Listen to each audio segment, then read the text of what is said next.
La tenue des États généraux aboutit à la création de l'Assemblée nationale, qui doit doter la France d'une constitution, quand sous le poids des rumeurs, les Parisiens attaquent la Bastille, tandis que les paysans s'en prennent au château des Nobles. Le 14 juillet 1790, la fête de la Fédération est organisée en grande pompe pour célébrer l'union des 83 nouveaux départements. Et le roi est célébré cette année-là comme le protecteur de la nation et le restaurateur de la liberté française. Pourtant, au petit matin du 20 juin 1791, le roi et sa famille sont à Trouville.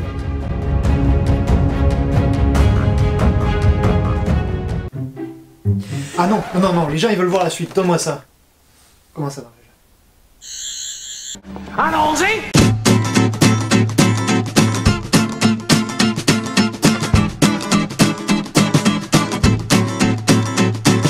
Avant tout, revenons sur quelques points clés entre 1789 et 1791. D'abord, la question de l'Église. Dès novembre 1789, l'Assemblée constituante décide que les biens du clergé seront mis à disposition de la nation. Ça veut dire quoi? L'État prend possession des biens, notamment des terres, appartenant à l'Église, qui sont mis en gage des dettes de l'État. Des billets, appelés assignats, sont émis et peuvent être achetés. Ils pourront être utilisés pour acheter des biens nationaux quand ceux-ci seront mis aux enchères. En juillet 1790 est votée la constitution civile du clergé. Les prêtres seront salariés de l'État, élus par les citoyens actifs. Même par les non-catholiques? Même par les non-catholiques. Ils devront ensuite prêter serment à la Constitution. On appellera prêtres réfractaires ceux qui s'y refusent.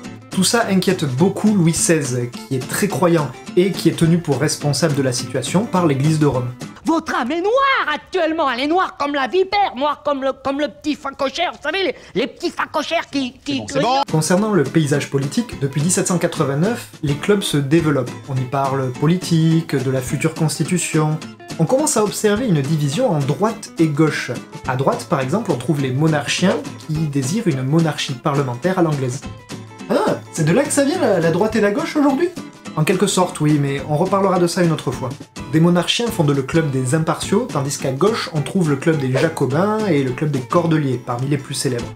Ces sociétés jouent un rôle clé dans l'apprentissage de la vie politique. Tous ces courants ont leurs journaux. On observe un essor sans précédent de la presse, dont les titres se multiplient notamment grâce à l'abolition de la censure. Qui est Spider-Man? C'est un criminel, voilà qui c'est.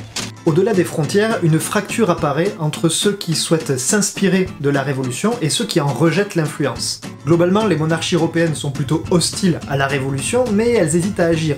D'autant qu'en mai 1790, l'Assemblée constituante proclame une déclaration de paix au monde, par laquelle la France exprime que seule la guerre de défense est légitime. Des étrangers viennent même participer à la fête de la Fédération le 14 juillet. Or, les émigrés qui quittent le royaume depuis 1789 marquent leur opposition à la Révolution. Ils participent à entretenir des sentiments contre-révolutionnaires en Europe. Certains d'entre eux rejoignent même les armées étrangères. Punaise, ils ont pas honte, eux. Pas d'anachronisme. Dans la noblesse cosmopolite de l'époque, les aristos se sentent plus compatriotes des nobles européens que comme concitoyens français. Louis XVI, il est au milieu de tout ce bazar et il fait ce qu'il peut. Il suit le mouvement tant bien que mal, que ce soit parce qu'il refuse de faire couler le sang, ou par pression des révolutionnaires. Cependant, il s'inquiète de plus en plus pour la sécurité de sa famille. À ce point, eh bien le 18 avril 1791, il part à Saint-Cloud célébrer Pâques avec un prêtre réfractaire. Des manifestants outrés empêchent le roi de quitter les Tuileries et malmènent le cortège. Louis XVI est donc obligé de faire demi-tour, raccompagné par la foule. Voilà quelque temps déjà que la cour pousse Louis XVI à quitter Paris, tandis que la presse révolutionnaire pousse à surveiller plus étroitement le roi. Et les monarchiens pensent que sa présence à Paris est indispensable à leur projet politique. L'épisode de Pâques et le manque de réaction de l'Assemblée sont la goutte d'eau. Fin avril, le roi donne son accord pour le plan de fuite. Aigle 1, ici Serrurier. Lancez l'opération Un carrosse dans la nuit. Ah, c'est là que tu t'étais arrêté la dernière fois. Exact. À la soirée du 20 juin 1791, le projet qui mûrit depuis 1790 se met en mouvement. La gouvernante des enfants royaux est déguisée en baronne allemande qui rentre chez elle, accompagnée de ses deux filles. Oui, le dauphin, c'est-à-dire le fils du roi, est déguisé en fille, de Marie-Antoinette en gouvernante, de Louis XVI en intendant, et de la sœur du roi en dame de compagnie. Ok, c'est carnaval quoi. Mais un moins drôle. En partant, le roi laisse une déclaration à tous les Français. 16 pages dans lesquelles il justifie sa fuite et livre assez maladroitement mais honnêtement sa vision de la Révolution. D'ailleurs, le manuscrit original, il a été retrouvé en 2009 aux États-Unis. Commence alors la course contre la montre. Le cortège quitte les Tuileries vers minuit, avec du retard, en direction de la place forte de Montmédy, où l'attendent le marquis de Bouillé et son armée. Veuillez rester assis, toujours garder bras et jambes à l'intérieur. Premier arrêt, Bondy, puis relais de clé. Le retard commence à s'accumuler. Dans la voiture, on distribue les rôles de chacun, comme un jeu. L'ambiance détendue participe probablement au manque d'implication de chacun dans son rôle. À 7h, petit pique-nique à Meaux, puis les arrêts se multiplient, augmentant leur retard sur le plan initial. D'autant que le roi n'hésite pas à discuter sur le trajet. À Paris, on se rend alors compte que le roi a disparu. Pour gagner du temps, on fait croire qu'il a été enlevé par les ennemis de la Révolution.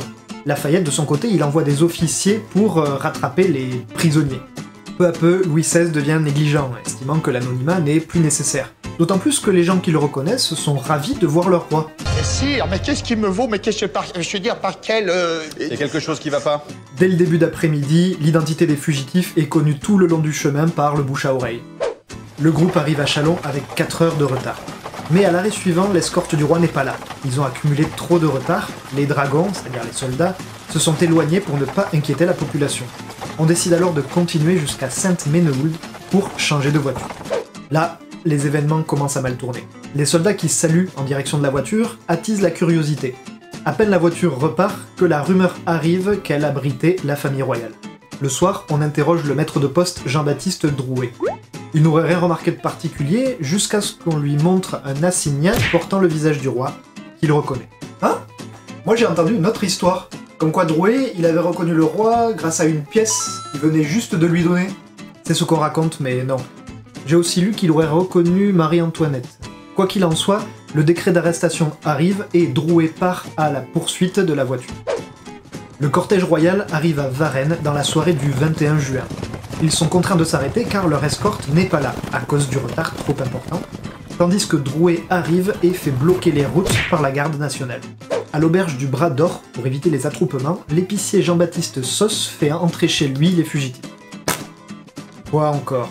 Mec, le gars s'appelle Sauce. Oui, et c'est un épicier. Parfois, t'es désespérant. Bref, le roi est finalement reconnu par le juge d'Este. Et même si la nuit se passe plutôt calmement, vers 5h du matin, des officiers de la garde nationale arrivent avec le décret ordonnant de ramener le roi et sa famille à Paris. La tentative d'évasion a échoué. Mais tout ça pour ça? Le retour se fait lentement, dans la résignation.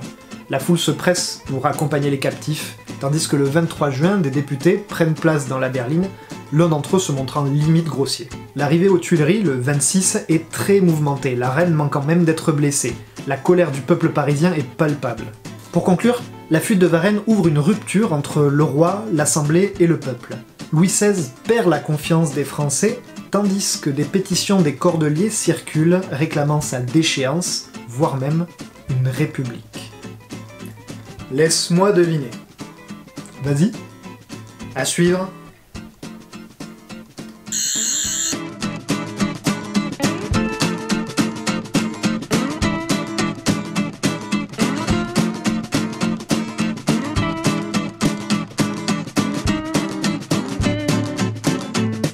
Non, ça se fait pas, c'est tout. C'est perso, ça, d'accord, pardon. Mais ça faisait un moment qu'on attendait la suite aussi. Bien compris, mais quand même. Il faut qu'on installe des limites entre nous.